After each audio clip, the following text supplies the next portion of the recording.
이제 우리 교회 50주년이 1년 조금 넘게 남아 있습니다. 50주년이라는 큰 이정표 앞에서 지난날의 역사를 정리하고 또 50주년 기념행사를 준비하고 또 앞으로의 50년을 준비해야 하는 참 중요한 시점에 우리 교회가 서 있습니다. 이 중요한 시점에 우리가 느헤미야 시대의 수문 앞 광장에서 일어났던 부흥에 대해서 함께 생각해 보기를 바랍니다. 부흥이라고 말할 때에 어떤 교회가 부흥했다더라 무슨 뜻입니까? 숫자가 많아졌다는 뜻일 것입니다.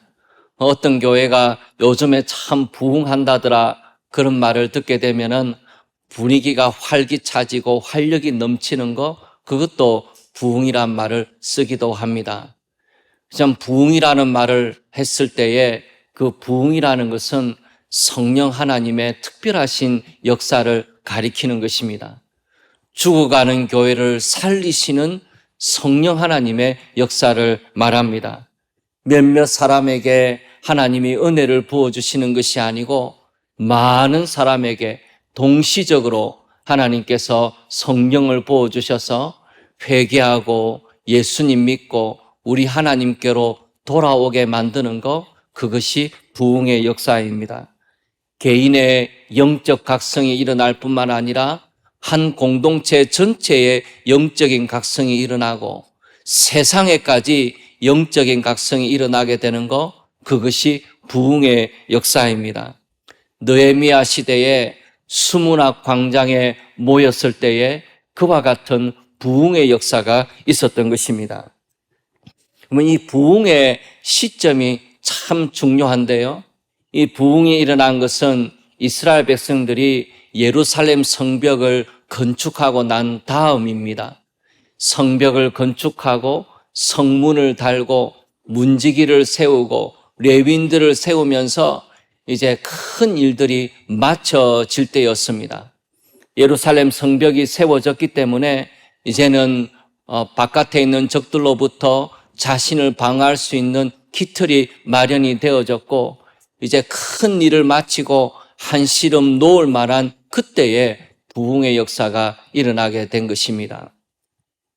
여러분, 이스라엘 백성들이 예루살렘 성벽을 세웠지만은 그것만으로는 충분하지가 않습니다.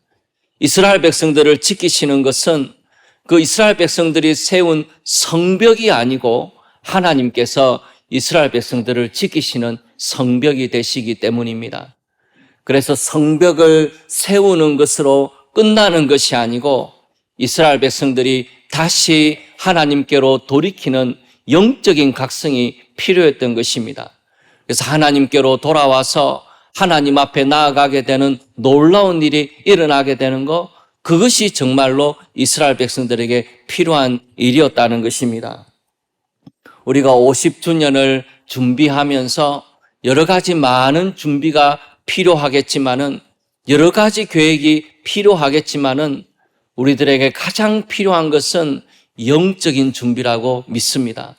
먼저 우리가 하나님께로 돌이키게 되는 것, 그것보다 더 중요한 일은 없다는 생각이 들어요. 우리가 지난 50년을 지내오면서 하나님 앞에서 둔해진 것이 있는지, 하나님 앞에 멀어져 있는 것은 없는지 다시 하나님께로 돌이키고 우리의 영적인 각오를 새롭게 하는 것, 영적인 준비를 갖추는 것이 우리가 해야 되는 가장 중요한 일이라고 믿습니다. 그래서 이번에 정교인 여름 수련회를 가게 되는데 이 정교인 수련회가 바로 그와 같은 준비를 하는 시간이 되기를 원합니다. 온 백성이 하나님 앞에 서서 하나님의 말씀을 듣고 하나님 앞에 우리 자신을 돌이켜보고 하나님 앞에 다시 한번 나아가게 되는 귀한 시간이 우리에게 있기를 원합니다. 우리에게 정말로 필요한 시간이 그런 영적인 각성을 일으키는 시간인 것을 저는 믿습니다. 이 수문 앞 광장에서 부흥이 일어났던 시기는 나팔절이었습니다. 이스라엘 백성들은 7째 달이 되게 나면 그 7째 달에는 3개의 중요한 절기가 있습니다. 1일에는 나팔절이 있고 10일에는 대속죄일이 있고 15일에는 초막절이 있습니다. 이 세 개의 절기가 몰려있는 그 일곱째 달은 이스라엘 백성들에게 아주 중요한 달이고 거룩한 달인데, 수문학 광장에서 부흥이 일어나게 됐던 것은 7월 일곱째 날 제 첫 번째 날 나팔절 절기에 그 부흥이 일어나게 되었던 것입니다. 이 나팔절에 대해서 이렇게 성경이 말을 하고 있는데, 레위기 23장 24절에 보면 이렇게 기록이 되어 있습니다. 이스라엘 자손에게 말하여 이르라. 일곱째 달 곧 그 달 첫날은 너에게 쉬는 날이 될지니 이는 나팔을 불어 기념할 날이요 성회라.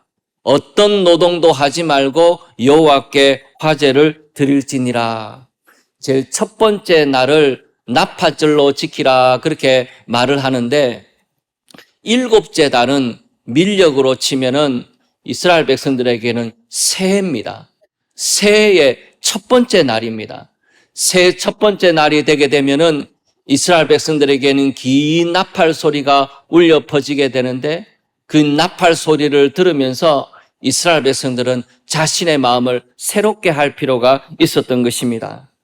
나팔절에 나팔 소리가 들리게 되면 이스라엘 백성들은 자기 영혼을 깨우는 나팔 소리인 줄 알고 나팔 소리를 들으면서 이렇게 생각을 해야 했었습니다. 깨어라 너희 잠자는 자들아, 그리고 너희의 행위를 생각해보라. 너희의 창조자를 기억하고 회개하라. 그림자들을 좇는 자들과 헛된 것을 찾아서 세월을 낭비하는 자들과 같이 되지 말라. 너희의 영혼을 깊이 성찰하라. 너희의 악한 길과 생각을 버리고 하나님께로 돌아오라. 그리하면 그분이 너희에게 긍휼을 베푸시리라. 나팔절이 되면은 그 나팔 소리를 들으면서 자기의 영혼을 새롭게 하고 하나님 앞에 나아가는 시간을 가졌던 것입니다. 그 나팔절이 되게 되었을 때 수문학 광장에서 부흥이 일어났던 것이죠. 저는 우리들에게도 이런 나팔 소리가 있기를 원합니다. 우리의 영혼을 흔들어 깨우는 그런 나팔 소리가 우리에게 있기를 원합니다. 다시 하나님께로 우리 자신을 돌이키라고 말하는 그 나팔 소리가 우리의 마음에도 울려 퍼지기를 원합니다. 이 나팔절날 이스라엘 백성들이 수문학 광장에 모이게 되었을 때 부흥이 일어나게 되었는데, 이 부흥은 우리에게 세 가지 중요한 의미를 가져다 주고 있습니다. 저는 이 수문학 광장에서 있었던 것 같은 그런 부흥이 우리에게도 일어나기를 소망하고, 이런 부흥이 일어나게 되었을 때 꼭 이런 모습으로 우리의 삶 가운데 나타났으면 좋겠습니다. 그래서 이 세 가지 부흥의 의미를 함께 살펴보기를 원합니다. 첫 번째, 이 수문학 광장에서의 부흥은 온 세대가 함께하는 부흥이었습니다. 느헤미야 8장 2절 3절을 보면 이렇게 기록이 되고 있는데, 일곱째 달 초하루에 제사장 에스라가 율법책을 가지고 회중 앞 곧 남자나 여자나 알아들을 만한 모든 사람 앞에 이르러 수문학 광장에서 새벽부터 정오까지 남자나 여자나 알아들을 만한 모든 사람 앞에서 읽음에 백성이 그 율법책에 귀를 기울였는데 그랬습니다. 수문학 광장에 모인 사람들은 성인 남자, 성인 여자일 뿐만 아니라 알아들을 만한 모든 사람이었습니다. 어린아이들도 포함하는 말이었습니다. 알아들을 만한 모든 어린아이들도 다 수문학 광장에 모여서 하나님 말씀을 함께 들었고, 그 말씀을 통하여 부흥이 모든 세대에 일어나게 되었던 것입니다. 저는 이 시대는 한 세대의 부흥으로 끝나서는 아니고 모든 세대의 부흥이 일어나야 된다고 믿습니다. 한 세대의 부흥이 경험이 있어도 그 다음 세대의 부흥의 경험이 전달되지 못한다면 너무나 안타까운 일이지 않습니까? 그래서 한 세대가 부흥하는 것으로 끝나서는 안 되고 다음 세대에게 부흥의 경험이 전달되어져야 되기 때문에 저는 온 세대에 부흥이 일어나는 바로 그 일이 우리에게 필요하다고 믿습니다. 지금은 아주 어려운 때이기도 해서 한두 세대뿐만이 아니고 저 작년 세대부터 어린아이에 이르기까지 모든 세대에 하나님의 부흥의 역사가 필요한 것입니다. 오늘날 다음 세대의 부흥에 대해서 말씀하시는 분들이 많습니다. 다음 세대가 믿음이 약해지고 열심히 식어지고 하기 때문에 다음 세대가 주님께 돌아오는 것이 참 중요하다, 그렇게 말씀하시는 분들이 많아요. MZ세대 복음화율이 3%다. 너무나 많이 말씀되고 있지 않습니까? 그런데 가만히 생각을 해보게 되면은 그 MZ세대, 다음 세대를 누가 키웠습니까? 지금 기성세대가 키웠지 않습니까? 기성세대가 다음 세대를 키웠는데 다음 세대의 믿음이 떨어진 것을 보게 되는 것이죠. 그래서 저는 우리 자신들을 한번 돌이켜 보기를 원합니다. 우리가 어떤 마음으로 자녀를 키웠고 어떤 생각으로 자녀를 키웠기에 우리가 신앙이 다음 세대에 전달되어지는 것에 실패하게 되었던 것일까? 우리에게 무엇이 잘못되었던 것일까? 한번 돌아보기를 원합니다. 여러분, 우리가 입으로는 복음이 중요하고 하나님이 제일 중요하다고 말은 하지만은 실제로 우리 부모들의 마음에는, 우리 부모들의 중심에는 우리 아이들이 세상에서 좋은 대학 가고 좋은 직장 가고 성공하면서 이 땅을 살아가는 것을 제일 중요하게 여기면서 살아온 것은 아니었는가? 우리 부모가 제일 원하는 것이 무엇인지 우리 아이들이 알아차린 것이 아니겠는가? 우리 부모가 입으로는 신앙이 제일 중요하다고 이야기하지만은 그건 말일 뿐이고 실제로 우리 부모가 제일 원하는 것, 우리 부모가 제일 마음을 쏟고 있는 것은 내가 이 세상에서 잘 살아가는 것, 거기에 마음을 쏟고 살아가고 있는 것을 우리 아이들이 알아보고 있는 것은 아니겠는가, 그런 생각이 들 때가 있어요. 저도 마찬가지입니다. 그래서 우리가 하나님 앞에서 어떤 마음으로 자녀들을 키웠는가 한번 돌아보기를 바라요. 그래서 지금 다음 세대는 우리 믿음의 결과물입니다. 우리가 하나님 앞에서 어떻게 살았는지에 대한 결과물이 다음 세대이지 않습니까? 그래서 다음 세대만 신앙을 돌이켜서 될 것이 아니고 지금 기성세대들에게도, 지금 교회를 이끌고 가는 세대들에게 있어서도 진짜로 하나님 앞에 우리의 마음을 돌이키는 그런 마음의 돌이킴이 필요한 것이 아니겠는가, 그런 생각이 들어요. 아이들의 문제만이 아니라는 것입니다. 온 세대가 하나님 앞에 다시 나오는 일이 필요하다는 것입니다. 그래서 하나님께서 우리에게 은혜를 주셔서 모든 세대가 주님께 나오는 그런 복된 일이 우리에게 꼭 있기를 소망합니다. 두 번째로 이 수문학 광장에서의 부흥이 중요한 의미를 갖고 있는 것은 이것이 말씀 중심의 부흥이었다는 것입니다. 우리가 부흥 운동을 하다 보면은 좋은 음악을 거기에 전달을 하고 자극적인 멘트를 하면서 사람들의 감정을 움직이려고 하는 그런 시도들이 많지 않습니까? 우리가 흔히 부흥회라 그러면 뭔가 뜨거워야 되고 뭔가 크게 소리를 질러야 되고 뭔가 뜨거운 찬양을 해야 되고 그래서 우리의 마음을 움직이는 것이 필요하다, 그런 생각을 할 때가 많지 않습니까? 근데 수문학 광장에서 부흥이 일어났던 것을 보면은 거기에 오직 한 가지 중요한 요소가 있었는데 그것이 하나님의 말씀이었다는 것입니다. 오히려 백성들이 울고 심각하게 통곡하려고 하니까 울지 말라, 지금 너무 감정적으로 울지 말라, 그렇게 말하면서 백성들을 자제시키는 내용도 나와요. 그래서 이 수문학 광장에서의 부흥은 말씀 중심의 부흥이었기 때문에 우리에게 큰 의미가 있는 것입니다. 오늘 성경을 보면은 수문학 광장에서 부흥이 어떻게 시작이 되었는가 되어 있는데 느헤미야 8장 1절을 한번 보시겠습니까? 이스라엘 자손이 자기들의 성읍에 거주하였더니 7째 달에 이르러 모든 백성이 일제히 수문학 광장에 모여 학사 에스라에게 여호와께서 이스라엘에게 명령하신 모세 율법책을 가져오기를 청하며 그랬습니다. 이 8장 1절 말씀을 보면은 이스라엘 백성들이 일제히 수문학 광장에 모여서 학사 에스라에게 모세 율법책을 가져오기를 청했다 그랬습니다. 이 수문학 광장에서의 부흥은 지도자가 시작한 부흥이 아니라는 것입니다. 이스라엘의 지도자가 부흥 집회를 열 테니까 이날에 다 모이라고 해서 그렇게 부흥이 일어난 것이 아니라는 거예요. 요즘 부흥회를 해도 사람들이 모이지를 않습니다. 웬만한 강사가 와서는 모이지를 않아요. 유명한 강사가 오고 유명한 연예인이 오면은 그 사람 보려고 잠깐 모이지만은 웬만하면은 잘 모이지를 않습니다.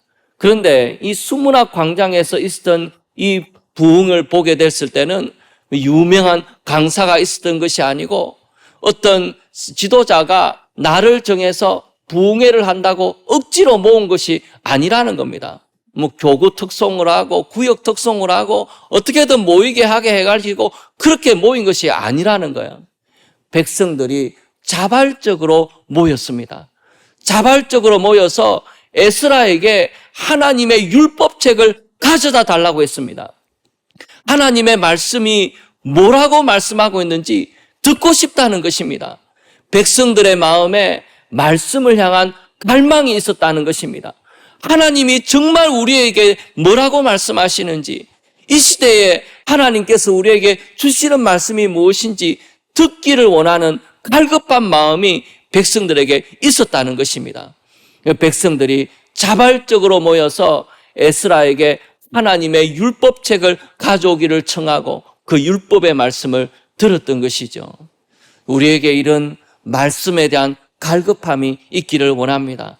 하나님의 말씀을 정말 사모하여 듣고 싶고 읽고 싶고 알고자 하는 그런 갈망이 우리의 마음에 있기를 원합니다. 이날 광장에 모였던 사람들의 태도를 보면은 말씀에 대해서 어떤 태도를 갖고 있었는지를 볼 수가 있는데, 학사 에스라가 강단에 서서 말씀을 펼 때에 어떻게 되었습니까? 백성들이 다 말씀을 펼 때에 일어섰습니다. 그냥 순서가 아니고 백성들이 하나님의 마음이 말씀이 열려지게 되었을 때에, 펼쳐지게 되었을 때에 그 하나님의 말씀을 존중하면서 그 자리에 일어서서 하나님의 말씀을 들었던 것이죠. 여러분, 하나님에 대한 경외감과 말씀에 대한 경외감은 같이 가는 것입니다. 하나님을 존중히 여기는 사람은 하나님의 말씀을 존중히 여깁니다. 하나님에 대해서 경외함이 없는 사람은 말씀을 우습게 여기게 되지요. 두 개가 똑같이 연결되는 것입니다. 백성들이 하나님을 향한 마음이 뜨거웠기 때문에 하나님의 말씀이 열려지게 되었을 때 가만히 앉아서 그 말씀을 들을 수가 없었던 것입니다. 그 자리에서 일어서서 하나님의 말씀의 권위를 존중하면서 하나님 말씀 앞에 서게 되었던 것이죠. 우리들에게도 이런 말씀의 태도가 있기를 원합니다. 하나님의 말씀이 지겹고 하나님의 말씀이 지루한 것이 아니고 정말 하나님의 말씀이 열려질 때에 내가 살 줄 알고 하나님의 말씀이 펼쳐질 때에 내가 살아날 줄 알고 하나님의 말씀 앞에 나아가는 은혜가 우리에게 있기를 원합니다. 그런 태도의 변화가 우리의 삶 가운데 있기를 원합니다. 매일 말씀을 읽을 때, 매일 하나님의 말씀을 묵상하는 큐티를 할 때에 하나님의 말씀이 생명인 줄 알고 그 말씀 앞에 서게 되는 겸손한 마음이 우리 자신들에게 있기를 원합니다. 우리의 마음이 얼마나 둔해졌는지, 우리가 하나님의 말씀을 대하는 태도가 얼마나 식어졌는지 이 말씀을 통해서 우리가 깨닫게 됩니다. 이스라엘 백성들이 하나님의 말씀을 들었는데 무슨 재미있는 특강을 들은 게 아닙니다. 무슨 놀라운 강사가 와가지고 감동적인 이야기를 한 게 아니에요. 백성들은 아주 단순하게 하나님의 말씀을, 율법의 말씀을 읽은 것을 들었습니다. 아람말을 쓰는 사람들이 많았기 때문에 히브리어 성경을 아람말로 번역을 하고 그 아람말로 번역되어진 말씀이 무슨 뜻인지를 설명해 주었던 것입니다. 이 하나님의 말씀이 무슨 뜻인지, 무슨 의미를 갖고 있는지 백성들에게 설명해 주게 되었을 때 그 백성들이 하나님의 말씀을 듣고 어떤 일이 일어나게 되었습니까? 성경은 이렇게 기록을 하고 있습니다. 백성이 율법의 말씀을 듣고 다 우는지라. 어떤 대단한 예화가 있었던 것도 아니고 감동적인 찬양이 있었던 것도 아닌데 하나님의 말씀이 내게 들려지게 되었을 때 내 심령에 하나님의 말씀이 전달되게 되었을 때에 그 말씀 앞에 심령이 깨어지고 내 모습을 다시 새롭게 깨닫게 된 것입니다. 우리는 우리 자신의 모습을 잘 모릅니다. 우리 자신의 얼굴을 볼 수 없는 것처럼 우리 자신은 너무 쉽게 우리의 모습을 잊어버려요. 세상의 때가 너무나 쉽게 묻습니다. 우리가 거울을 통해서 우리 얼굴을 보는 것처럼 우리 자신의 모습은 말씀을 통하여 보게 되었던 것입니다. 말씀을 읽게 되었을 때에 내가 하나님에게서 얼마나 멀어졌는지, 내 심령이 하나님 앞에서 얼마나 멀어져 있었는지 백성들이 깨닫고 마음에 찔리게 되고 마음에 감동을 받아가지고 하나님의 말씀을 듣는데 눈물을 흘리면서 그 자리에 서 있었던 것입니다. 6시간을 하나님의 말씀을 듣는데 미동도 하지 않고 눈물을 흘리면서 말씀을 듣고 있는 이 백성들의 모습이 얼마나 귀한지요. 얼마나 아름다운 모습입니까? 수문학 광장에서 그와 같은 놀라운 부흥의 말씀이 있었던 것입니다. 여러분, 느헤미야가 예루살렘 성벽을 세웠지만은 예루살렘 성벽을 세운 것보다 더 중요한 것이 뭐냐 하면 바로 지금 이때 함께 있는 것입니다. 백성들의 심령을 재건하는 것, 백성들의 마음을 재건하는 것만큼 중요한 일은 없었던 거예요. 느헤미야가 예루살렘에 돌아와서 많은 일들을 했지만 가장 감동적인 시간이 뭐냐 하면 지금 백성들이 하나님의 말씀을 듣고 눈물을 흘리면서 서 있는 바로 이 시간입니다. 저는 우리에게도 이런 날들이 있기를 원합니다. 하나님의 말씀을 듣고 다 우는지라 그런 말씀에 대한 확성이 우리의 마음에 있기를 원하고 다시 하나님의 말씀을 찾고 발견하게 되는 기쁨이 우리 가운데 있기를 원합니다. 때로는 냉소적인 마음으로, 때로는 식어진 마음으로, 하나님의 말씀을 믿지 못하는 마음으로 서 있는 우리들에게 하나님의 말씀이 전해지는 놀라운 부흥의 역사가 우리에게 꼭 있기를 소망합니다. 세 번째로 이 수문학 광장에서의 부흥의 참 귀한 부분이 뭐냐 하면은 말씀에 대한 구체적인 순종이 있었다는 것입니다. 우리가 눈물을 흘릴 때가 있지 않습니까? 예배 가운데 감동을 받아서 눈물을 흘리고 하지만은 그 눈물이 얼마나 쉽게 말라버리는지, 예배당 문을 나서면서 우리의 눈물은 다 말라버리고 세상을 향하여 나아갈 때가 얼마나 많습니까? 그런데 수문학 광장에서 백성들이 흘렸던 그 눈물은 그냥 그때로 끝나는 눈물이 아니었다는 것입니다. 구체적인 삶의 순종으로 백성들에게 나타났다는 것입니다. 첫째 날, 나팔절 날 하나님의 말씀을 듣고 난 다음에 그 다음 날이 되었을 때 지도자들이 다시 에스라를 찾아왔습니다.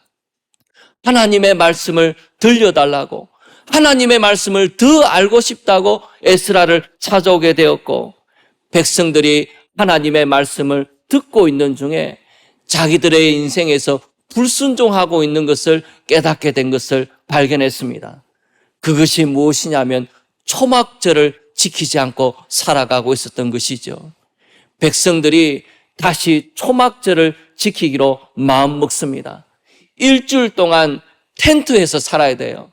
멀쩡한 집을 놔두고 텐트에서 일주일간 살아가는 불편한 생활을 해야 되고 한 주간을 절기를 지키면서 아무 일도 하지를 못합니다.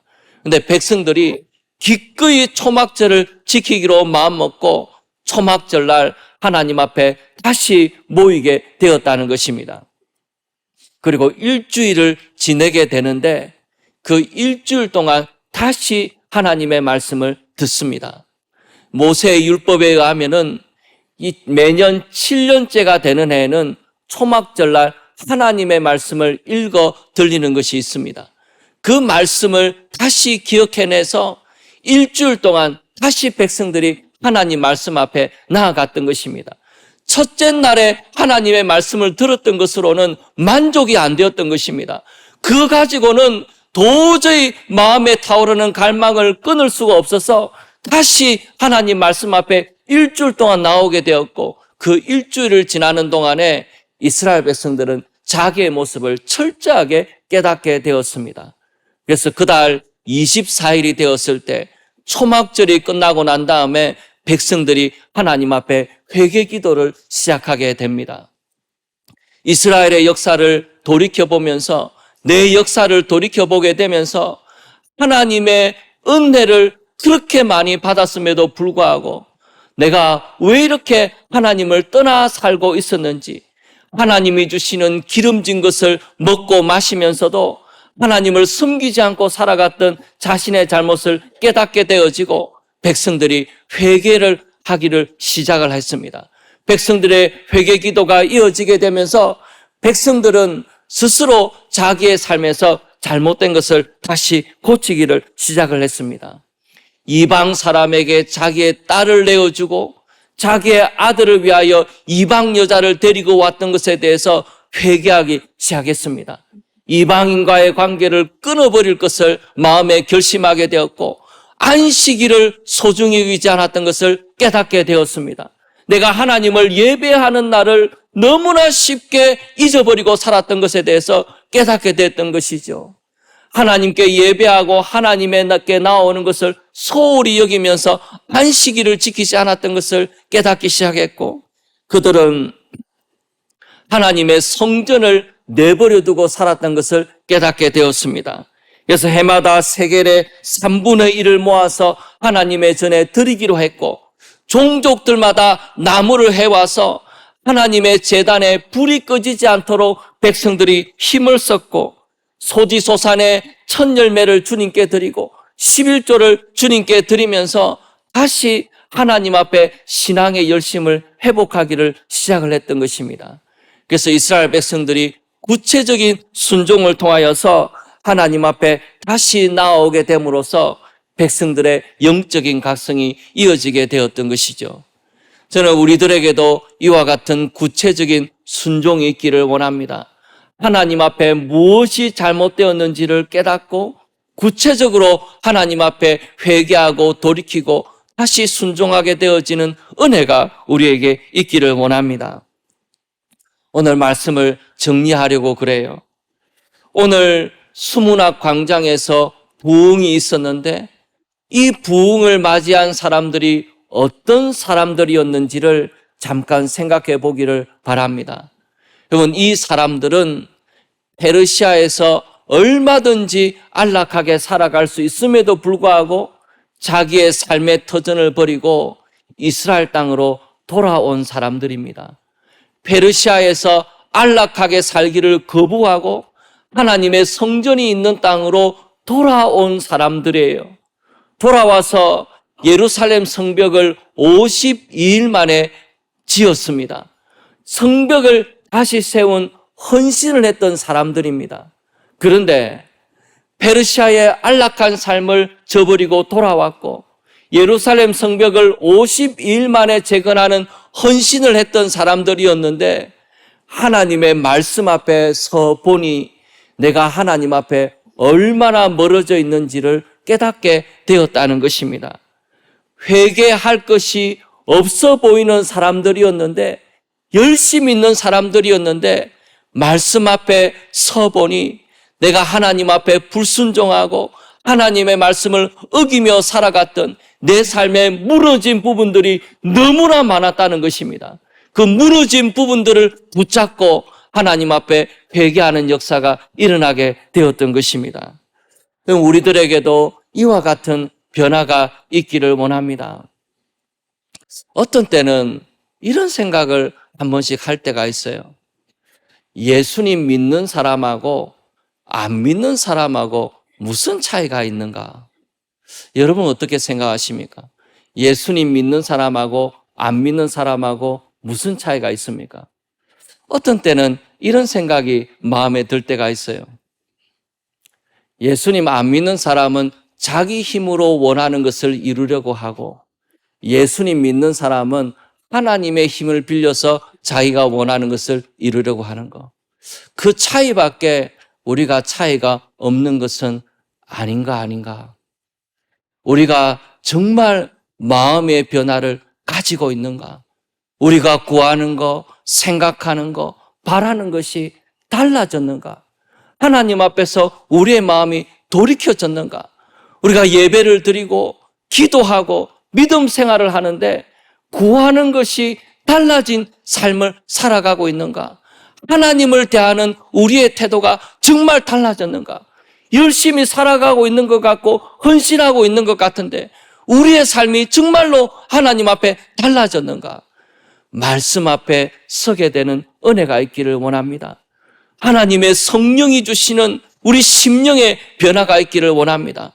수문학 광장에서 있었던 그런 부흥의 역사가 우리에게 있기를 소망합니다. 이번 정교인 수련회를 가게 되는데 정교인 수련회를 통해서 그리고 그 다음에도 준비하면서 우리에게 수문학 광장과 같은 부흥의 역사가 있어서 우리의 심령을 다시 하나님께로 돌이키는 위대한 역사가 우리에게 있기를 원합니다. 하나님의 은혜의 역사가 우리 모두에게 충만하기를 소원합니다. 우리 주신 말씀 생각하면서 우리 부흥 찬송 우리 같이 할 때에 우리 참 많이 불렀던 찬송이지 않습니까? 이 부흥이 우리의 마음에 우리의 삶에도 있기를 소망하고 기대하는 마음으로 우리 같이 한번 찬송하시면 좋겠습니다.